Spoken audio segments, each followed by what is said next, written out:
Hello guys, welcome back to my channel Arjun Srinivas 07. So ఈరోజు మరొక cooking blog తో మేము ముందుకు వచ్చాను.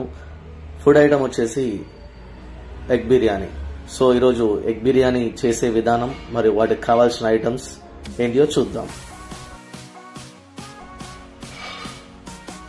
సో ఫస్ట్ స్టెప్ వచ్చేసి ఒక గిన్నె తీసుకొని దాంట్లో తగినంత ఆయిల్ వేసి ముందుగానే బాయిల్ చేసుకున్న ఎగ్స్ ని ఆ ఆయిల్ లో వేసి బ్రౌనిష్ కలర్ లో ఫ్రై చేయాల్సి ఉంటుంది. ఎందుకంటే బాయిల్డ్ ఎగ్స్ అనేవి ఫ్రై చేయకుండా ఉండి వాటిని దమ్ వేస్తే ఆ గుడ్లు మొత్తం స్మాష్ చితికిపోయే ఛాన్సెస్ ఉంటాయి. కాబట్టి ముందుగా వాటిని కొంచెం బ్రౌనిష్ కలర్ వచ్చేంత వరకు ఫ్రై చేయాల్సి ఉంటుంది. సో ఇలా ఫ్రై చేసిన ఎగ్స్ మనం దమ్ చేసినా కూడా ఆ ఎగ్స్ అనేవి స్మాష్ అవ్వకుండా ఎలా ఉంటే అదే షేప్ లో ఉండే ఛాన్సెస్ ఉంటాయి. సో చూడొచ్చు మీరు, ఎగ్స్ అనేవి లైట్ బ్రౌనిష్ కలర్ లోకి చేంజ్ అయ్యాయి. సో నెక్స్ట్ స్టెప్ వచ్చేసి ఒక మందపాటి గిన్నె తీసుకుని దాంట్లో తగినంత నెయ్యి మరియు కొంచెం ఆయిల్ ఈ రెండు వేసుకొని ముందుగా మనం బ్రౌనిష్ కలర్ లో ఫ్రై చేసుకున్న ఆనియన్ పీసెస్ అనేవి దీంట్లో వేయవలసి ఉంటుంది. సో ఆనియన్ పీసెస్ అనేవి ముందుగానే బ్రౌనిష్ కలర్ వచ్చేంత వరకు ఫ్రై చేసుకొని ఉంచాలండి. ఆ ఆనియన్ పీసెస్ అనేవి ఈ నెయ్యి అండ్ ఆయిల్ లో మిక్స్ చేయాల్సి ఉంటుంది. సో దీంట్లోనే కొన్ని పచ్చిమిర్చి పీసెస్ వేయాల్సి ఉంటుంది.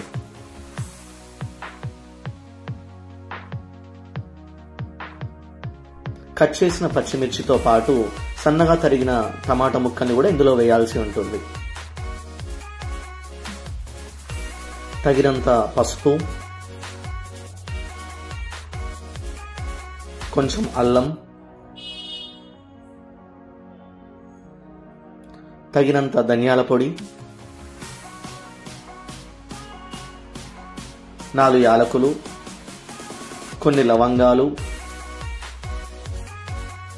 కొంచెం దాల్చిన చెక్క,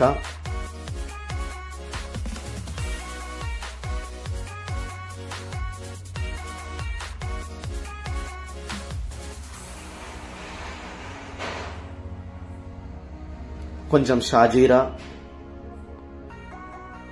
2 బిర్యానీ ఆకులు,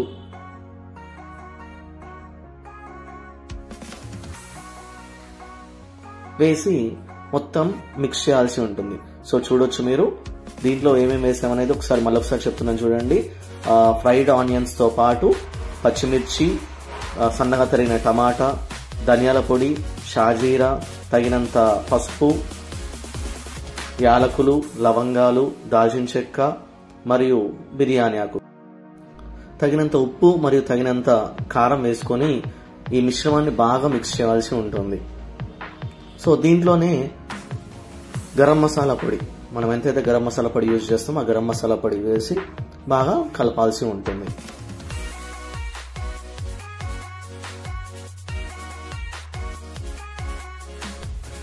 నెక్స్ట్ వచ్చేసి ఈ మిశ్రమంలో తగినంత పెరుగు వేయాల్సి ఉంటుందండి. సో చూడొచ్చు, మనం ముందుగా చేసిన పేస్ట్ లాగా ఉన్న దాంట్లో మనం తగినంత పెరుగు వేయాల్సి ఉంటుంది.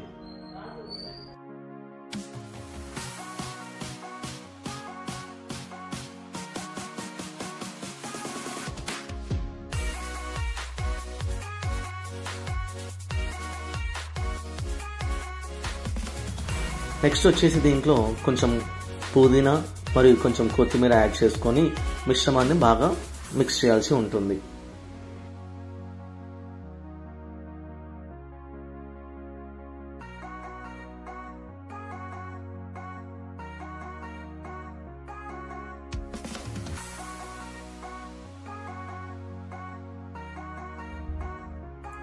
మనం ఏదైతే పేస్ట్ చేసామో దీంట్లోనే మనం వాటర్ పోయాల్సి ఉంటుందండి. సో ఒకసారి కొలత చెప్తాను చూడండి. డబ్బా బియ్యానికి డబ్బాన్నర నీళ్లు దీంట్లో యాడ్ చేయాల్సి ఉంటుంది.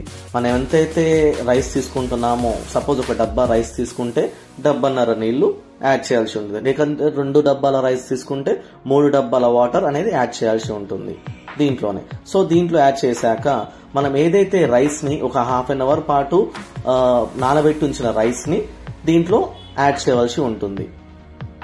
సో రైస్ ని ముందుగా ఒక హాఫ్ అన్ అవర్ పాటు నానబెట్టిన రైస్ ని ఈ మిశ్రమంలో యాడ్ చేయాల్సి ఉంటుంది. మరొకసారి చెప్తున్నానండి, డబ్బా రైస్ కి డబ్బాన్నర వాటర్ అనేది యాడ్ చేసుకోవాలి. సో దీంట్లోనే ఒక నిమ్మకాయ కూడా పిండాలండి, కొంచెం టేస్ట్ వరకు.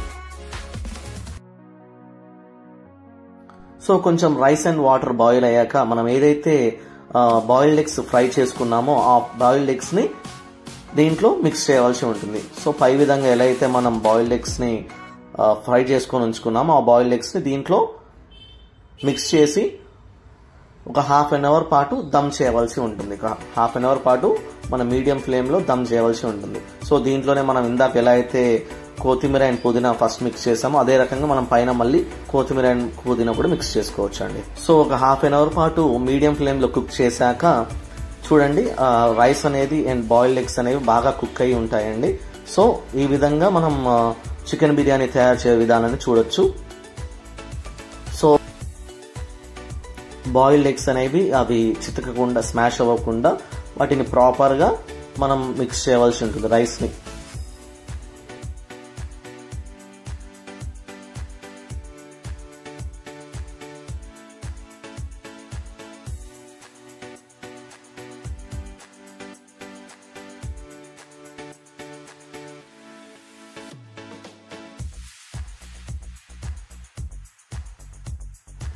సో ఈ విధంగా హోమ్ మేడ్ ఎగ్ బిర్యానీ అనేది ప్రిపేర్ చేశాము.